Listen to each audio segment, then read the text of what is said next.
my apologies for being extremely late on making this video, because this event actually happened a couple months ago, and I've been trying to formulate my thoughts and figure out how to do it with as short of a video as possible, because I've actually tried making this video before, and oh, you guys know I ramble, right? And editing videos is really hard for me because I ramble so much. It is not uncommon that when I have a really deep, in-depth topic I want to go in depth about, the video turns out to be like an hour long, and I have to edit through an hour's worth of footage, and that is not fun. So I try to do it in as short as clips as possible, and if I go on too long, I basically have no interest in editing it, and I basically have to refilm, which is exactly what I am doing. So I figured today, now that I finally have some free time to myself, wow, that rarely ever happens anymore.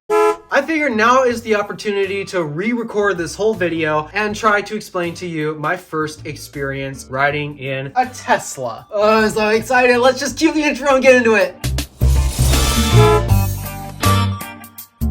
So, if you haven't noticed by watching so many other videos that I've made on this YouTube channel, you might be aware that I am a big Tesla fanboy. I mean, look at the table here. It should be self-explanatory. I got a Model 3 on display here, as well as the supercharger. Yeah, it should be quite obvious I'm a big Tesla fan. So, a couple months ago in January, I finally got the opportunity to finally ride in my first Tesla ever. So, the story on how this actually ended up happening, because this was completely unintentional and such a surprise to me. But the story goes, I had to attend a family surprise birthday for my aunt who had just turned 60. So because of that, we all rented out an old theater, and the disguise for the surprise was it was going to be karaoke night for the family. So we rented out an entire theater, supposedly for karaoke night, which we did. I got up on stage and did a little karaoke myself. Yeah, something else that I do, guys. I do like music a lot. While we were still waiting for my aunt to show up, I happened to be looking outside, and up pulls a blue Tesla Model Y, and sure enough, the people in the car are also guests to the surprise party. Now, they weren't actually family, but they were actually colleagues of theirs from my uncle's job. They were quite familiar with each other, so they're not family, but they're still very well known acquaintances with my aunt and uncle. But basically, they walked in, and then I commented, "Hey, nice Tesla," and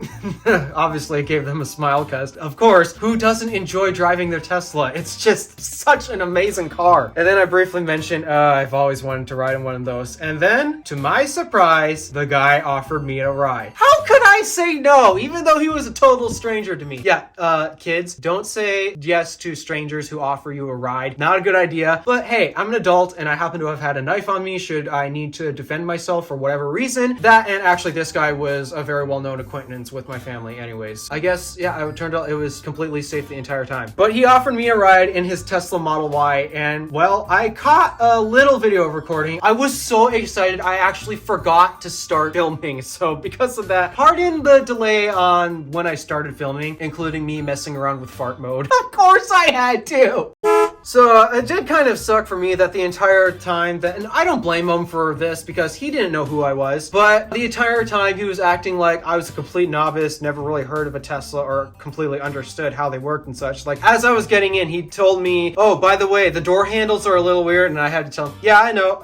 I'm very knowledgeable about this stuff. It's just I've always wanted to ride in one, and I've never had the opportunity to." Aside from some slight ice getting in the way, because guys, I live in Michigan, which means we get a lot of snow and ice here. Aside from a little ice in the way, actually opening the door handle was very easy. I just pushed my thumb against the flap, and it was actually very light. I don't think people actually go to tell you how light it is just trying to open the door handles. They're very easy to open compared to our standard pull handles on all of our other cars. So yeah, they look unconventional, but they actually work, and they're fairly light and easy to pull, so not complaining about that. And I was one of those, evidently this is a meme that goes on the internet. Tesla owners think it's sad every single time when somebody opens the door, because the windows of the doors are frameless. People will grab the glass of the windows, and I ended up doing that because, of course, with my car, my windows are framed, so of course I had the habit of just grabbing the top of the frame of my door, and yet I completely forgot with the Tesla. You don't do that because that's the actual glass of the window. The entire glass is exposed. So I tried to, okay, there's a little notch in the door, grab that and open that, but yeah, it was a bit embarrassing. I realized halfway as I was opening the door, oh crap, I'm not supposed to grab there because that's glass of the window. All right, but the door is open and I finally sit in the Model Y. And guys, I have ridden in a Cadillac before, and Cadillacs have some pretty comfortable seats. You will be surprised when I tell you this, but the seats of a Tesla Model 3 are even more comfortable than the seats of a Cadillac. I kid you not. I was more comfortable in a Tesla Model 3 seat than a Cadillac. And how can I confirm this? The way the backrest was positioned, and I didn't really want to mess with it because the guy was there with his wife, and I did not want to upset the wife when she got back into the passenger seat. So I basically left the seat positioned for her. But even though it was positioned for her, which is not comfortable for me in a typical car, I was still comfortable in that seat. That was absolutely mind-blowing. I now understand why Sandy Munro actually ripped out the seat from a Tesla Model 3 and uses that as his office chair. That thing is so freaking comfortable. Great job with the designs of your seats, Tesla. I rant on Ford so much because somehow Ford has managed to engineer the most perfectly uncomfortable seat out there. I am always shifting around in Ford seats, and people think I'm crazy about this, but every single time I sit down in a Ford seat, everyone looks at me because I'm always shifting in it. And yet with the Tesla Model 3 seat, I didn't want to shift. That thing was so freaking comfortable, and the seat wasn't even positioned to where I would position it. That was crazy. So from there, we finally begin our drive, and this is when I start looking at the center touchscreen, because that's basically one of the biggest highlights of the interior. It's so minimal that all the controls are on the touchscreen. I start playing around with a few things like fart mode, for example, as well as looking at the map, looking at superchargers, for example, because the way that I have to view superchargers is I have to go to Tesla's website, and I don't even get the same data that Tesla drivers get, like how many stalls are currently occupied at superchargers, for example. But also, as I turn to look at the left side of the screen where all of the driver information is, like the driver visualization for autopilot and such, I then realized something. That car has full self-driving beta. And you want to know something crazier about that car that I was in? It was one of the first 1,000 vehicles ever to get full self-driving beta, which was so crazy! Unfortunately, we were not able to demo it because, again, we live in Michigan where it snows, and the roads were basically completely covered in snow. Like, no matter how many times you plow over it, guys, you do not get bare roads ever. So because of that, lane lines weren't exposed, and it did confuse the visualization a lot. So we weren't able to test out autopilot, but because he is an acquaintance of my aunt and uncle, I happen to have the ability to contact him again, and he did agree to this. He did agree that at some point we're going to meet up again and test out FSD beta, because I would really like to see that in action. That, and I would really love to review that car for the YouTube channel, which he has successfully allowed me to do so. I'm so excited!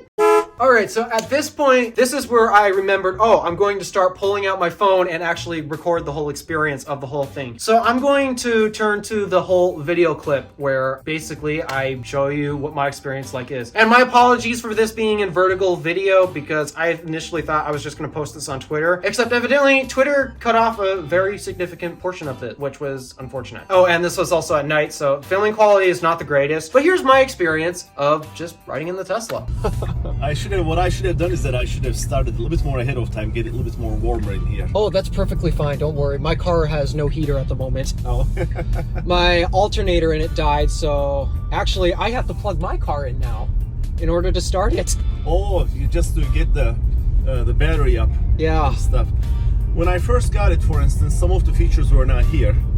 Like, for instance, when I put the turn signal on now, you'll see here, it shows the rear view camera. It wasn't there. It all came with the software update. Mm-hmm. As it did software updates, they added that feature basically.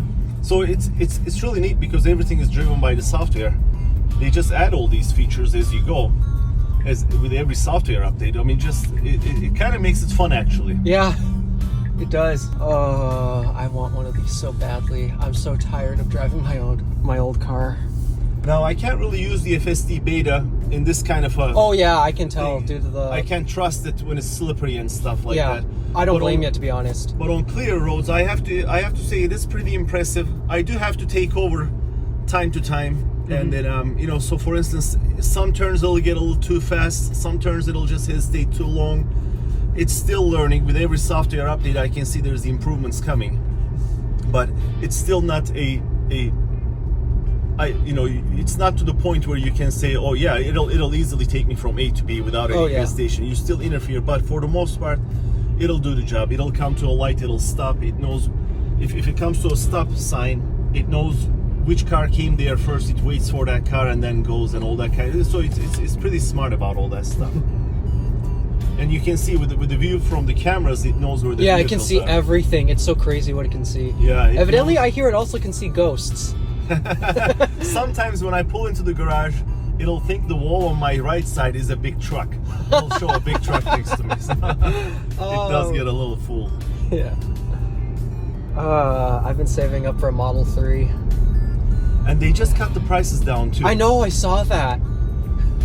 So it's I think it's definitely getting. And the one nice thing about this electric car compared to every other, you can take this places further than the range because you have a charging network you can rely on. That was the biggest thing. The other car companies are coming up with electric cars, and they're not necessarily bad, but they all fall short in one very fundamental department, the charging aspects of it. Exactly. A lot of the the independent charging networks, I should say, that I've seen, they have ones or twosies. A lot of places, they don't have multiple, and I've seen cases where when I travel, sometimes I'll take a look at other charging networks too. So does this car support the CCS adapter? No, I don't have the adapter. Oh. I should buy the adapter probably, but... Well, you might want to check and see if this car supports it first, because there's a hardware aspect that actually drives the adapter. Not even be compatible. Okay, you might be right. What year model is this? 21. Oh, so it should support it. It might be, yeah, and I'm not too familiar with it because I haven't really charged it in anything else other than the Tesla superchargers. Now, but I do see those independent charging networks here and there. There are usually ones in twosies, and I've seen electric cars waiting in line for the cars that are already plugged in to be done so they can plug in. Whereas when I'm traveling and I pull up to any Tesla supercharger station, there's usually a good handful of them, and I never had a case where I had to wait, for others to get done, which is kind of nice. That I think that's important when you're traveling long distance. Say I'm going down to Lansing, the last thing I want is pull up to a charging station. There's already cars waiting. Oh yeah. You just and I think Tesla does a good job with investing into supercharger network and multiple chargers in each location, so you never have a situation where they are all taken and you're waiting for it. So that part of it is kind of nice, I have to admit. And I wish they can put one in Iron Mountain. It would just make my life a lot easier too. I hear that actually, in terms of, I pay attention to the supercharging voting polls for putting up new locations. Oh yeah, they did have a poll. Here is 63rd. We are 63rd in line from the voting polls. Up in here in Holton. And 3 months, and 3 months ago we were at like in the hundreds, and this recent voting poll we're in the 60s. Oh, so that's amazing. Something tells me we're going to get a supercharger not too long. Nice. What would really help, I think, is Iron Mountain. For my case, I go down to Chicago, and making it down to Green Bay in the dead cold winter months, you get a little white knuckle. The range drops down. I've never got stranded where I had to call somebody with a portable generator, but I do get a little sky. I have gone down to single digits in my battery by the time I pull to Green Bay. So it would be nice to have one in Iron Mountain where I can just be comfortable. There you go. Yeah, and I've learned the trick. You can tap that and you can switch between they did that range. in the recent updates. Yeah, that is so cool. And I wish it was kind of a summer, springtime that I could put it on FSD. We could just say, we want to go to this location, and you could watch it take us. But like I said, the road conditions and everything are not easy for me to trust it. Oh, is this the place? Yeah, this is the place. Right here. Well, thank you so much for giving me a ride in this. Absolutely. I've always wanted to do this. Life goal complete. Now I just got to buy one. Yeah, I would certainly. There's nothing I can complain about it so far. I love it, and then but there's certainly there's a you have to plan ahead aspect of things. Say you decided out of the blue you want to go to Green Bay. You have to have enough charge. You can't just, like in a regular car, you can just jump in and go fill it up in the next gas station. But as we have more superchargers, that's going to become that too. But right now you need to kind of plan ahead a little bit. So if I zoom out here, let me see. Is there a north up button right here? Maybe. Yeah. Yep. Well, let's see. Hold on. That's North up. There you go. There we go. North up. Then you can click the chargers Charging too, I think. here. Oh, and that shows all of them. That's so cool. Yeah, and then destination chargers show up too. Oh, right. Yeah. So there's the Marquette one. So when you click on it, it's going to tell you, let's go there now. It's calculating the route. And then I've done the FSD, and then it should also show you, oh, here, let's cancel Yeah, out of it. let's cancel that. And then yeah, give it some time to download. The reception is not always the best Yeah. around. Whoa. I zoomed really far out. So if you click on it, it should tell us how many of them are available. Oh, 8 All stalls 8 available. are available. Nice. So it'll plan ahead for it too. And the prices too. Yeah, which kind of comes in handy. So when you plan road trips, do you go off of the car's built-in route planner, or do Yeah. you go off of third parties? Yeah, I always go with the car, and it seems to know what it's doing. I say I enter my Lansing destination, for instance, and it already knows I gotta go stop at Marquette first, charge a little bit, and then it makes me stop in. And if you get into a situation where you maybe are running the battery a little low, it'll tell you to slow down. Oh yeah. So you can extend your range. So it's better to let the car decide, because and then as you get closer to the supercharger, it also starts preconditioning the battery for a fast charge. So there's a lot going on back here just for the battery aspect of things in the software. So it's a lot better actually to let the car decide with your route, because it really takes the guesswork out of it. You know, it'll tell you if you can't make it to a destination, it won't let you get going. It looks at the weather and everything else. It looks at the inclinations, you know, how much altitude difference you're going to have from point A to point B. So if I recall, it accounts for wind per se as well. I think so too. With the recent update, maybe if I'm not mistaken, it takes the wind into account too, to put a good estimate on how much battery it'll use by the time it get there. And then I've had it once where it told me to keep it below 55 miles an hour to comfortably reach the destination, it says, so, which worked out okay. So yeah, so far, like I said, I'm really happy. It didn't leave me stranded, and I can't complain about it. So. I know. I'm so excited to eventually buy one myself. My family thinks I'm crazy for it, but no, I think they're crazy for not giving this credit for being such an amazing car. Yeah, I have to say it changed the cars that we know so much that I have to give him credit for what he's done, and then it's incredible. It's such a different thing from the cars that we've always known, and then it's very simplistic. I mean, there's no buttons because everything's touchscreen, which kind of helps when you can. With the software update now, you can change all these things. You know, the buttons can change, the features can change, and which is kind of the nice part too. Every software update almost gives you new features in a car that you would normally never get with buying a different type of car. So, I mean, I can probably go on because I'm really quite excited myself too about driving it. But yeah, absolutely. So yeah, if you have any other questions and stuff, feel free to let Tim and Helen know. They can get a hold of me and then my source. Well, one question I'd like to ask is, I run a YouTube channel that actually talks about cars, and I've gotten really into electric cars as of late. Don't know how you would feel about this, but could I have your permission to film a video of this sometime? Sure. I'd love to film all in depth around. Yeah, absolutely. Just get a hold of, like I said, Helen and Tim knows us pretty well. Just get a hold of them, ask him, hey, there was that guy. They'll know who I am, you know, and then and get in touch, and then I'd be more than happy to. So no problem at all. Yeah. I'm sure you know how to open the door. You push that button up there. So. One thing I would like to see though is the charge port. Oh yeah, absolutely. I've seen the CCS, but I've never seen the Tesla port in person. Yeah, here. All right, so let me see. Traffic's good. Yeah.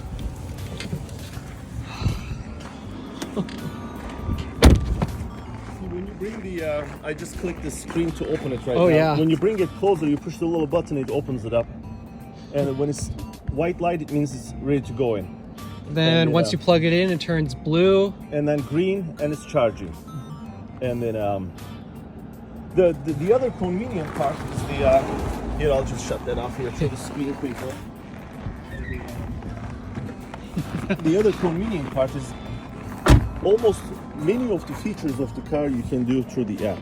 That's what also amazes me a lot. So and when you walk away from the car, it knows you're getting far away, so it locks the car. Oh yeah. Because this is your key. But if I click the controls, and you can change, you hold them, I think. I can open up this, I can open up tailgate, the front, and I can change these so I can actually open the door through the buttons here too, but I don't use that. And then, but the climate, you can control the climate, you can schedule it. That must be so nice. You can schedule it to turn on at a certain time and get the car, you can turn your seat heaters and stuff. So, and then you can do summon, which I only did it once or twice. So, yeah, I have to say, I am really impressed so far. Oh, it's a pretty cold night. Yeah, it is.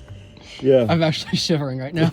I highly doubt that the owner of that Tesla is watching this video because I completely forgot to share him my YouTube channel altogether. So, oops. But if he does ever happen to watch this video, thank you so much for giving me that opportunity to ride in that Tesla. It was awesome. Oh, and this specific Model Y, I probably could tell you the specs of it. It was a blue exterior, black interior. It was a 2021 model, so it did support the CCS adapter. And the wheels of it, I believe they were the Gemini wheels with the aero covers taken off, but I can't be certain because what I do know is the wheels on there do not look exactly factory, and it's either the Gemini wheels with the covers off or maybe they're just a completely separate wheel altogether. Then again, being here in the UP, we actually are required to use snow tires up here because if you don't use snow tires up here, you have fun sliding around all over the place. So yeah, that was a really awesome experience. And if that driver is watching, thank you so much for letting me riding in your Tesla. I can't wait to do it again at some point should the opportunity present itself, hopefully in the summer and when the snow is gone. It's currently March right now when I'm recording this, and yet this event happened in January. So yeah, there's my experience riding in a Tesla, and it makes me now hate driving my car even more because Red Fox is a gas-powered vehicle with gas prices being as high as they are, plus the fact that it keeps breaking down due to the fact that gas cars are much more complex in design than electric. Yeah, it just makes me want a Tesla even more. I still have my job, and so far it's currently allowing me to pay the bills and still save up funds for the Tesla, though at some point I am in the works of trying to launch a Patreon page, except at the moment I have to figure out how the taxation stuff works, and I'm probably gonna wait until after tax date is done because at the moment I don't know if I were to start making anything now, I'd have to submit taxes again. They're not being specific with any details on it, so until I do some more research on Patreon taxes for IRS and such, then I'll get the page launched if you guys want to support me, which guys, your subscriptions actually do mean a lot to me. I can't thank you enough for subscribing, especially within the past few days. Every single time I've launched a new video, it means a lot to me. So I want you guys to know that. And if you guys want to support me even more, especially in trying to help me fund my own Tesla, because I don't know if you guys know this, but about a year ago, I have basically uploaded a video where I'm basically saying I am ditching gas. I am going to go electric and specifically buying a Tesla. Oh, thank goodness Tesla dropped the prices. It's just, I wish they would bring the long range Model 3 back because that is the one I'm looking for. But hey,